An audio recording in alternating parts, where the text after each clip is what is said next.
Hello my dear student, I am BPM sir. मैं Gita science inter महाविद्यालय हजारीबाग का chemistry teacher हूं। हम लोग इस वीडियो सेशन में फिजिकल केमिस्ट्री का केमिकल काइनेटिक चैप्टर पढ़ रहे हैं, जिसमें लेक्चर 3 तक देख लिए थे।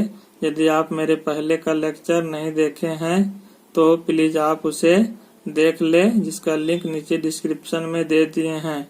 इसके पहले वीडियो में हम लोग रेट ऑफ रिएक्शन से रिलेटेड क्वेश्चन बनाए थे। इस वीडियो में हम लोग rate law and velocity constant के बारे में पढ़ेंगे और देखेंगे। उसके बारे में हम लोग रेट लॉ और वेलोसिटी कांस्टेंट के बारे में सबसे पहले हम लोग रेट लॉ देखेंगे कि रेट लॉ क्या होता है। तो रेट लॉ जो होता है किसी केमिकल रिएक्शन का, जो हम लोग लिखेंगे, ये डिपेंड करता है मोलर कंसंट्रेशन ऑफ रिएक्टेंट पर। किसका? मोलर कंसंट्रेशन ऑफ रिएक्टेंट पर डिपेंड करता है रेट लॉ। किसी रासायनिक अभिक्रिया का जो रिएक्टेंट मॉलिक्यूल होता है जो डिपेंड करेगा मोलर कंसंट्रेशन ऑफ रिएक्टेंट पर। तो हम लोग लिखेंगे इसके बारे में, रेट लॉ के बारे में। The rate of chemical reaction generally depends upon the molar concentration of its reactant। तो इसमें जो बोल रहा है हमारा rate law, the rate of chemical reaction generally depends upon the molar concentration of its reactant। कि रेट जो हमारा डिपेंड करेगा किसी रासायनिक अभिक्रिया, वो किस पर डिपेंड करेगा? मोलर कंसंट्रेशन ऑफ रिएक्टेंट पर डिपेंड करेगा। कि जो हमारा किसी रिएक्शन का जो रेट डिपेंड करता है वो किस पर डिपेंड करता है? मोलर कंसंट्रेशन ऑफ रिएक्टेंट पर डिपेंड करेगा। तो इसमें बोला है कि rate of chemical reaction generally depends upon the molar concentration of reactant. कि जो हमारे किसी रासायनिक अभिक्रिया का जो रेट डिपेंड करेगा वो मोलर कंसंट्रेशन ऑफ रिएक्टेंट पर डिपेंड करेगा। अब आगे इसका एग्जांपल देखेंगे हम लोग। For example, the rate of the reaction, rate of reaction जो लिए हम लोग 2N2O5 गैस, और ये जो हमारा बनाता है 4NO2 gas plus O2 gas has been found to be directly proportional to the molar concentration of N2O5। और N2O5 यहाँ क्या बोल सकते हैं? ये हमारा क्या है? रिएक्टेंट है इस रिएक्शन के लिए। तो इसमें बोला है फॉर एग्जांपल में आपका कि the rate of the reaction, कि जो हमारा किसी रिएक्शन का जो रेट होगा, जो हम लोग मान लिए रिएक्शन क्या मान लिए हम लोग ये यहाँ पर कि 2N2O5 गैस है जो प्रोडक्ट बनाया 4NO2 gas plus O2 has been found to be directly proportional to the molar concentration of N2O5। तो बोल सकते रिएक्टेंट कि इसमें इस रिएक्शन के लिए यदि हम लोग रेट लॉ लिखेंगे तो डायरेक्टली प्रोपोर्शनल किसका हो जाएगा? ये हमारा जो किसका हो जाएगा? मोलर कंसंट्रेशन ऑफ रिएक्टेंट का। तो मोलर कंसंट्रेशन किसका? रिएक्टेंट का। तो रिएक्टेंट में हमारा क्या है? N2O5 है। तो यहाँ पर हम लोग लिख सकते हैं कि देयरफॉर कि रेट जो हमारा डायरेक्टली प्रोपोर्शनल, क्या बोल रहा है? Directly proportional to the molar concentration of N2O5। तो ये हमारा डायरेक्टली प्रोपोर्शनल किसका हो जाएगा? मोलर कंसंट्रेशन ऑफ N2O5 का हो जाएगा। यदि प्रोपोर्शनलिटी टर्म हम लोग हटाएंगे तो यहाँ हम लोग लिख सकते हैं या रेट इक्वल टू क्या लिख सकते हैं? K into molar concentration of N2O5, इस तरह से लिख सकते हैं। तो के हमारा एक नया टर्म आ गया यहाँ पर हम लोग। तो के बारे में क्या कहा है, ये हमारा वेलोसिटी कांस्टेंट बोलते हैं, रेट कांस्टेंट बोला जाता है, और प्रोपोर्शनलिटी कांस्टेंट भी बोलते हैं इसको हम लोग। किसको? के को। और स्पेसिफिक रिएक्शन रेट भी बोला जाता है, किसको? के को। तो इस तरह से प्रोपोर्शनलिटी कांस्टेंट आ गया हमारा कि रेट डायरेक्टली प्रोपोर्शनल किसका है, मोलर कंसंट्रेशन ऑफ रिएक्टेंट, मतलब मोलर कंसंट्रेशन ऑफ N2O5। यहाँ पर रिएक्टेंट में वही है, लिख सकते हैं रेट बराबर K into molar concentration of N2O5। इस इक्वेशन को हम लोग अरेंज करके लिख सकते हैं देयरफॉर कि रेट इक्वल टू क्या हम लोग लिख सकते हैं यहाँ पर 0 प्लस के into molar concentration of N2O5। तो ये हमारे स्ट्रेट लाइन का इक्वेशन में सजा देंगे हम लोग, y बराबर c प्लस mx। तो ये x के लिए हो गया, ये हमारा, ये क्या हो गया, m हो गया, और ये हमारा c हो गया, और ये हमारा क्या हो गया, y हो गया, ये हमारा क्या हो गया, y। अब यहाँ पर हमारा k जो है उसको हम लोग क्या बोल सकते हैं कि k को बोला जाता है प्रोपोर्शनलिटी कांस्टेंट, रेट कांस्टेंट और velocity constant, specific rate reaction. तो हम लोग यहाँ पर लिख सकते हैं वेयर द प्रोपोर्शनलिटी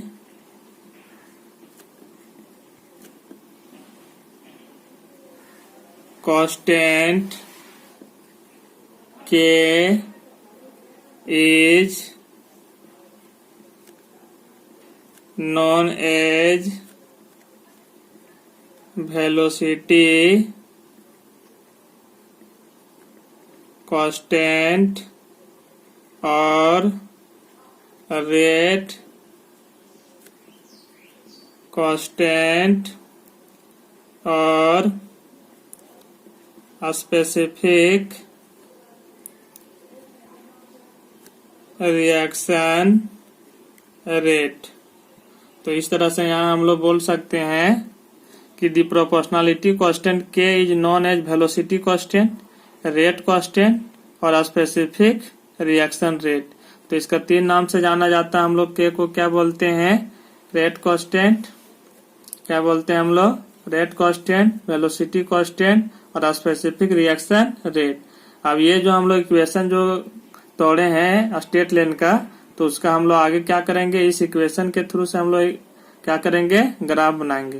तो इसमें हम लोग ग्राफ देखेंगे कि वाई एक्सिस में हम लोग रेट ले लिए हैं और एक्स एक्सिस में हम लोग क्या लिए हैं, मोलर कंसंट्रेशन ऑफ N2O5 का ले लिए। तो यहाँ लिखे थे हम लोग किस तरह से, रेट बराबर 0 प्लस के into molar concentration of N2O5।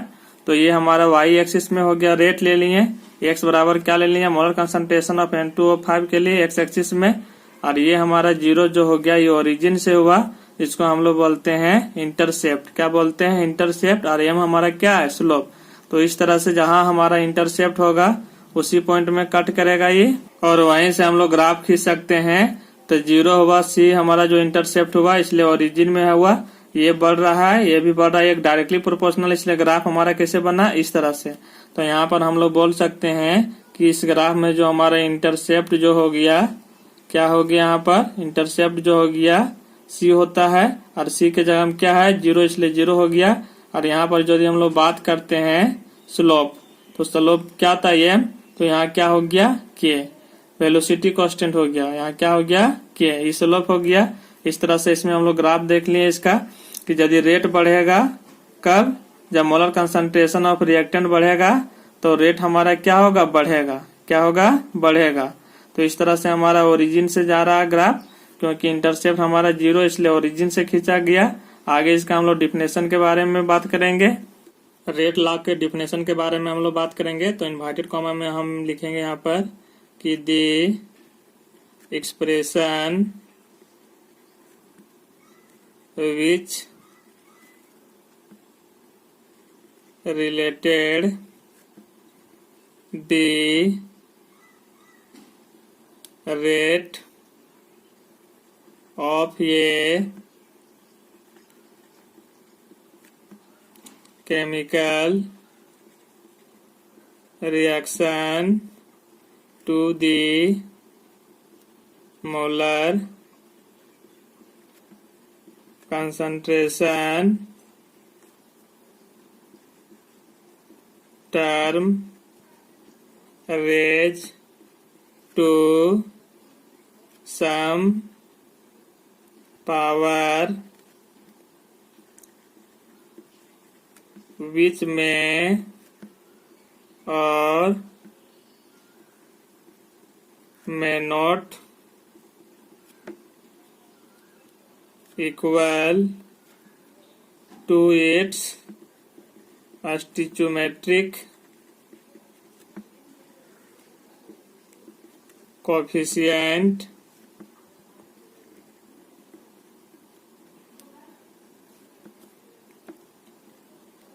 is called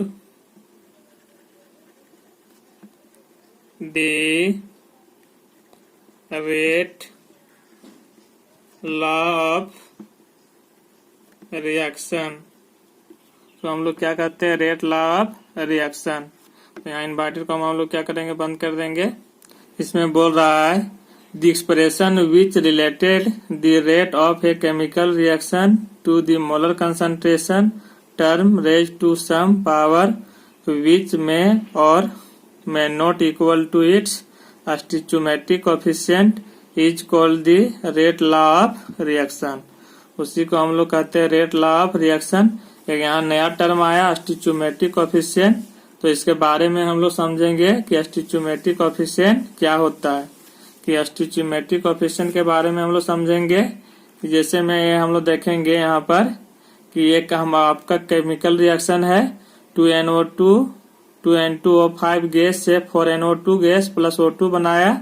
तो यहाँ पर जो कोई भी मॉलिक्यूल के पहले जो लगा हुआ था, यहाँ 2 है यहाँ 4 है, इसी को हम लोग बोलते हैं स्टोइचोमेट्रिक कोएफिशिएंट।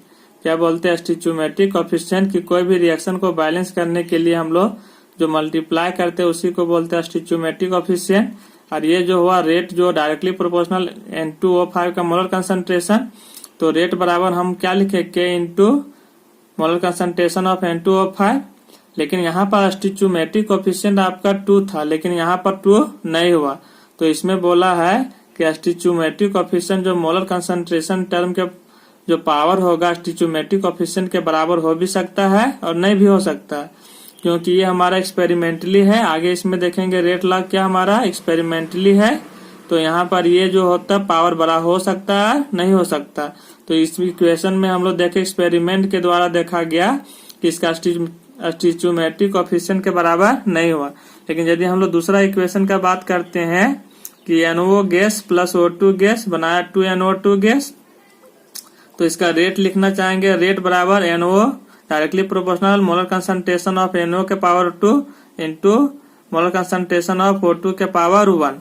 तो यहाँ पर हमारा कोएफिशिएंट 2 था, यहाँ कितना था 2, यहाँ कुछ नहीं तो 1 है हमारा, इसलिए यहाँ 2 हो गया, यहाँ 1 हो गया।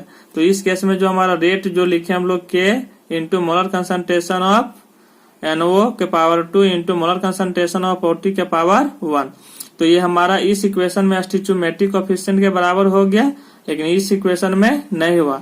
तो वही यहाँ बोल रहा है इसका कि स्टोइचोमेट्रिक कोएफिशिएंट के बराबर हो भी सकता है और नहीं भी हो सकता है। उसी किसका मोलर कंसंट्रेशन टर्म जो रेज जो पावर होगा इसका, तो इसका हमारा जो होगा कि स्टोइचोमेट्रिक कोएफिशिएंट के बराबर हो भी सकता है। ये हो गया इस इक्वेशन में, इस इक्वेशन में नहीं हुआ, तो उसी को हम लोग बोलते हैं रेट लॉ। तो इसमें बोला है कि the expression which related the rate of chemical reaction, कि जो अभी एक्सप्रेशन हम दिखा रहे थे जो केमिकल रिएक्शन से रिलेटेड था, to the molar concentration term. किस टर्म में, मोलर कंसंट्रेशन टर्म में, raise to some power which में और may not equal to its stoichiometric coefficient. कि उसमें जो हमारा पावर हुआ कि स्टोइचोमेट्रिक कोएफिशिएंट के बराबर हो भी सकता है और नहीं भी हो सकता है। मे और मे नॉट इक्वल टू हो भी सकता है और नहीं हो सकता है, is called the rate law of reaction. उसी को हम लोग बोलते हैं रेट लॉ ऑफ रिएक्शन। इसको बोलते हैं कि कोई भी रासायनिक अभिक्रिया का जब रेट लिखा जाता है मोलर कंसंट्रेशन के टर्म में, तो उसका जो स्टोइचोमेट्रिक कोएफिशिएंट जो होगा उसका कंसंट्रेशन टर्म का रेट जो होगा वो इक्वल हो भी सकता है और नहीं होगा। उसी को बोलते हैं हम लोग रेट लॉ। तो सिंपल भाषा में हम लोग बोल सकते हैं कि इस रासायनिक अभिक्रिया का जो हम मोलर कंसंट्रेशन के टर्म में जो रिएक्टेंट का जो लिखते हैं हम लोग, और उसका जो हमारा क्या होता है पावर जो होगा स्टोइचियोमेट्रिक कोएफिशिएंट के बराबर हो भी सकता है और नहीं हो सकता है, उसी को हम लोग बोलते हैं रेट लॉ ऑफ रिएक्शन। अब इसके बारे में थोड़ा आगे देखेंगे हम लोग। आगे इसमें हम लोग लिखेंगे कि दी रेट लॉ ऑफ ये केमिकल रिएक्शन is determined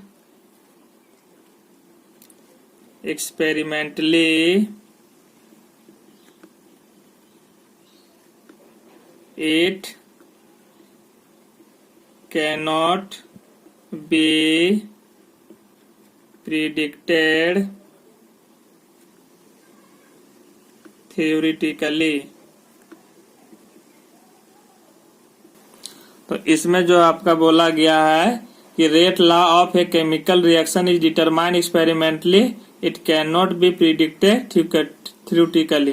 कि जो हमारा रेट लॉ ऑफ रिएक्शन जो है वो डिटरमाइन किया गया है एक्सपेरिमेंट के द्वारा, ना कि हम लोग थ्योरेटिकली, मतलब हम लोग कैलकुलेट करके नहीं निकाल सकते हैं। ये एक्सपेरिमेंटल वैल्यू होता है। ये क्या होता है? Experimental value. जैसे अभी बताए थे कि स्टोइचियोमेट्रिक कोएफिशिएंट बराबर हो भी सकता है और नहीं हो सकता है, कि इसलिए क्योंकि एक्सपेरिमेंटली होता है। तो इसमें जो अभी हम बताए कि इसमें जो हमारा स्टोइचियोमेट्रिक कोएफिशिएंट 2 था, लेकिन यहाँ 2 नहीं हुआ, 1 हो गया। लेकिन इसमें हमारा 2 था, इसमें 1 था, तो 2 और 1 हुआ, तो इसमें स्टोइचियोमेट्रिक कोएफिशिएंट के बराबर हमारा पावर हो गया, लेकिन इसमें हमारा नहीं हुआ। तो ये हमारा कहाँ से मिला है? एक्सपेरिमेंट से मिला है। तो हम लोग बोल सकते हैं कि रेट लॉ जो हमारा होता है वो एक्सपेरिमेंटली होता है, कि the rate law of chemical reaction is determined experimentally. ये हम लोग एक्सपेरिमेंट के द्वारा डिटरमाइन करते हैं। It can not be predicted theoretically, ना कि इसको हम लोग थ्योरेटिकली निकाल सकते हैं, प्रिडिक्ट कर सकते हैं। आगे हम लोग पढ़ेंगे वेलोसिटी क्वेश्चन के बारे में। अब हम लोग वेलोसिटी क्वेश्चन के बारे में पढ़ेंगे। तो वेलोसिटी क्वेश्चन क्या होता है उसके बारे में, इसके डिफिनेशन के बारे में और एक्सप्लेनेशन के बारे में। तो लिखेंगे हम लोग लेट अस कंसीडर ये जनरल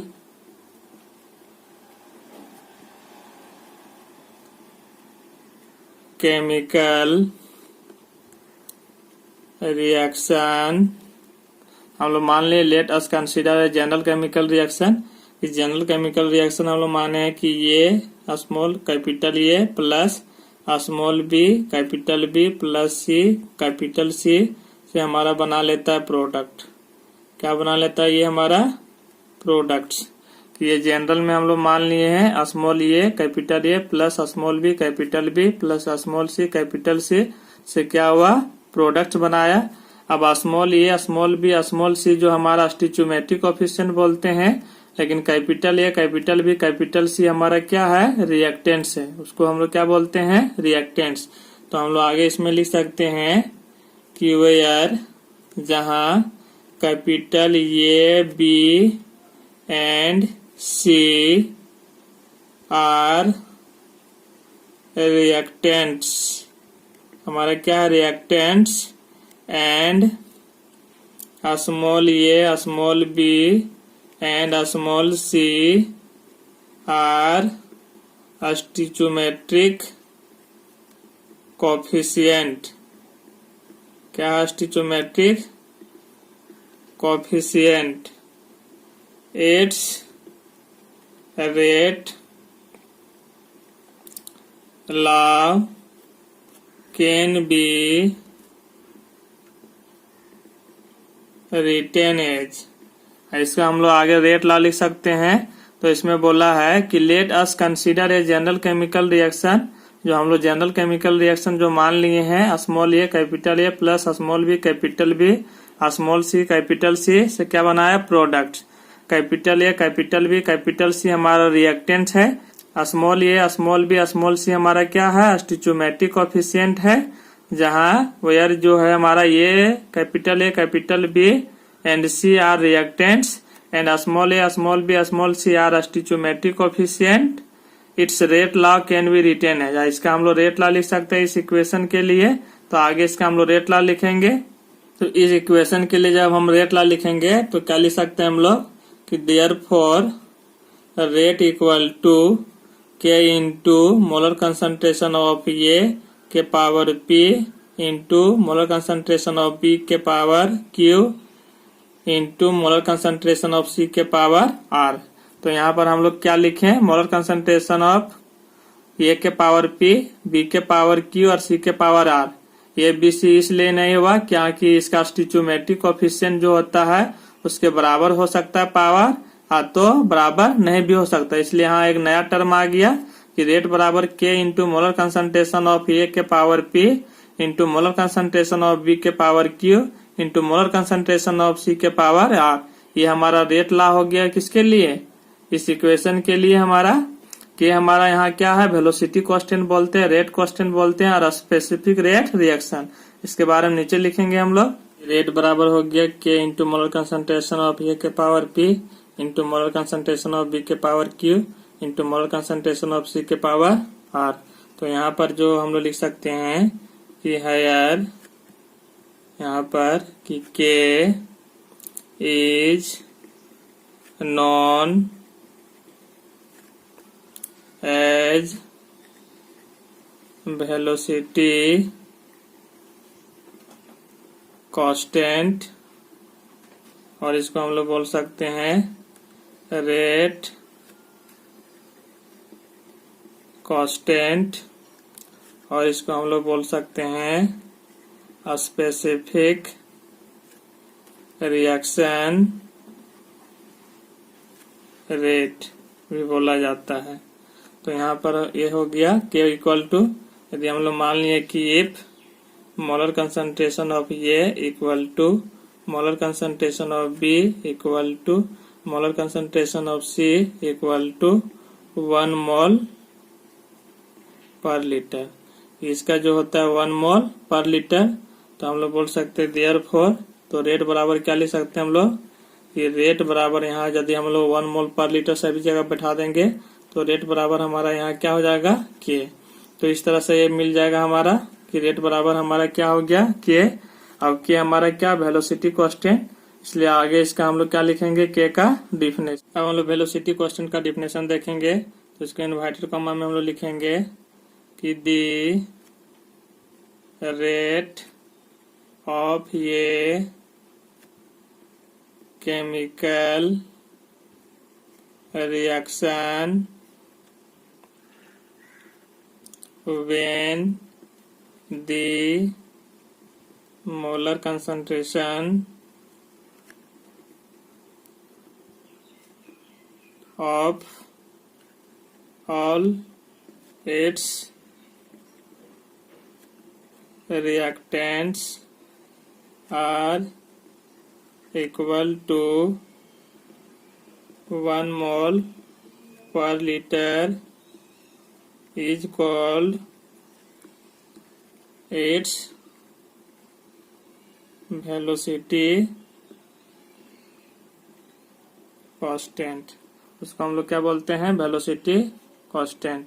तो इसमें जो आपका बोल रहा है कि the rate of a chemical reaction when the molar concentration of all its reactants are equal to 1 mole per litre is called its velocity constant.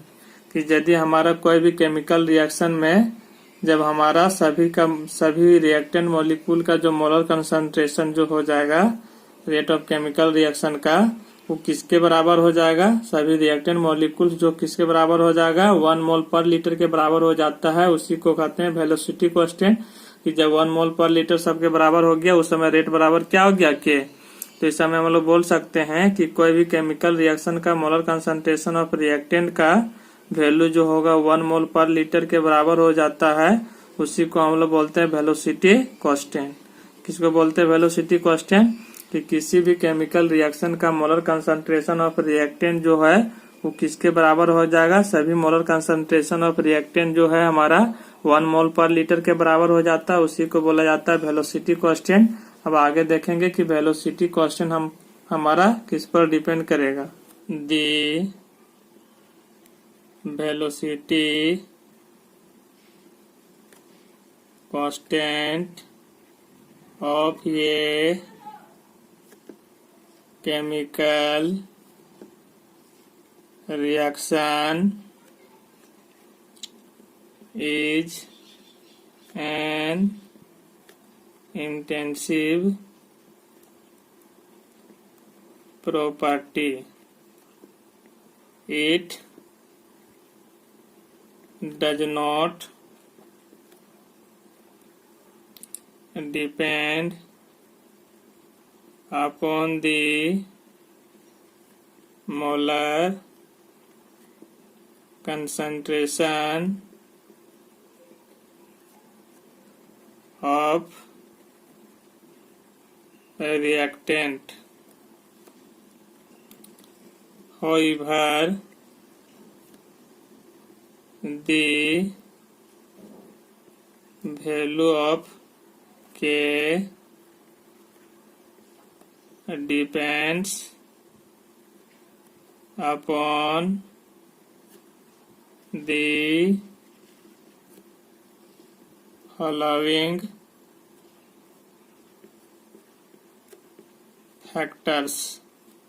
जो फैक्टर्स है आपका, पहला जो फैक्टर है आपका nature of the reactants, nature of the